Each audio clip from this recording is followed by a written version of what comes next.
takeaways from the workshop were, the first thing was that I realized that I'm actually not that aware about being happy at work.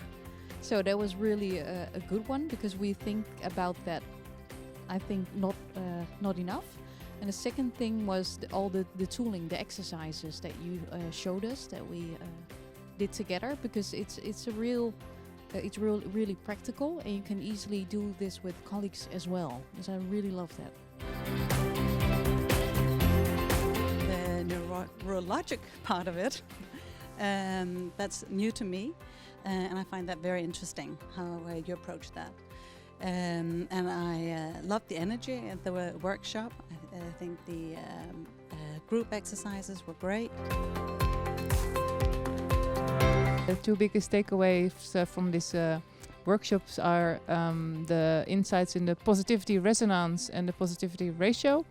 And I really like the team building exercises and the same but different ones. They're really inspiring. So thank you very much.